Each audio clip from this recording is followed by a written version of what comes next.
सैनिक परिवार के सभी सदस्यों और देशवासियों, दिवाली के इस शुभ अवसर पर मैं आप सबको बहुत मुबारकबाद देता हूं, शुभकामनाएं देता हूं। आप और आपके परिवार खुश रहें और आगे देश में और पूरे संसार में और हमारे सैनिक परिवारों में हर तरह से खुशियां हो, बढ़ोतरी हो, ऐसी उस ईश्वर से प्रार्थना है। साथियों, आज मैं आपको फौजियों के 1 रैंक 1 पेंशन का जो इम्प्लीमेंटेशन नहीं हुआ उसका भी थोड़ा वेरवा दे रहा हूं। जो सरकार ने वायदा किया था 1 रैंक 1 पेंशन का इम्प्लीमेंटेशन का, प्रधानमंत्री जी ने रेवाड़ी में 2013 में वायदा किया था कि जब उनकी सरकार आएगी तो वो असली वाली 1 रैंक 1 पेंशन फौजियों के लिए लागू करेंगे, जो कि एक बहुत पुराना और बहुत ज़रूरी एक डिमांड थी और वो ग्राउंड के ऊपर लागू नहीं थी।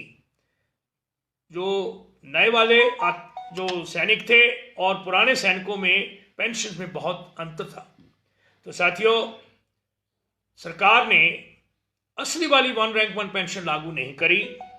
जो सरकार ने लागू करी है वो 1 रैंक 5 पेंशन है और सरकार ने अपनी इसकी डेफिनेशन और कॉन्सेप्ट 1 रैंक 1 पेंशन का आप दिया था, लेकिन लागू करते हुए 7 नवंबर 2015 को सरकार डेफिनेशन बदली कर दी।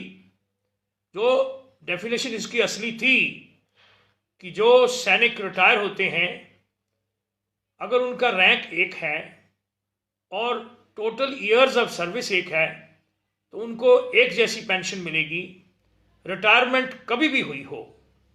और जो फ्यूचर में जो पेंशन की दर बदली होगी वो दर ऑटोमेटिकली सभी पास्ट पेंशनरों को पास कर दी जाएगी, ताकि जो लेटेस्ट पेंशन है उस रैंक की और उस ईयर्स ऑफ सर्विस की वो सभी पिछले वालों को मिलेगी।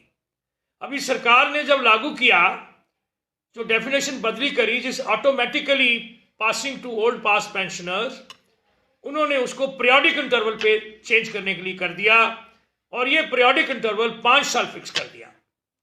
जो भी सरकार ने अभी तक लागू नहीं किया, पर हम सैनिक 10 जून 2016 को सुप्रीम कोर्ट में हमने केस डाला, केस आगे बढ़ा और अगली हेयरिंग 8 नवंबर को है उसके फाइनल डिस्पोजल के लिए। हमें पूरी उम्मीद है कि सैनिक परिवारों को और सैनिकों को इसका जस्टिस मिलेगा। हम इसके साथ साथ आज सरकार को भी गुजारिश करना चाहते हैं, प्रधानमंत्री जी को, रक्षा मंत्री जी को, कि आप जो वायदा किया था असली वाली 1 रैंक 1 पेंशन देकर, जो आपने कई बार सैनिकों को बोला है प्रधानमंत्री जी, बॉर्डर एरिया में जब आप गए कि हमने 1 रैंक 1 पेंशन लागू कर दिया, कुछ उसमें खामियां हैं जो जल्दी दूर कर दी जाएंगी, लेकिन वो खामियां हैं लेकिन अभी तक दूर नहीं हुई।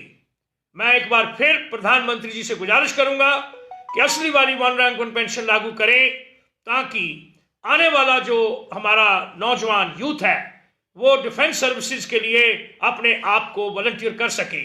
जय हिंद, जय भारत।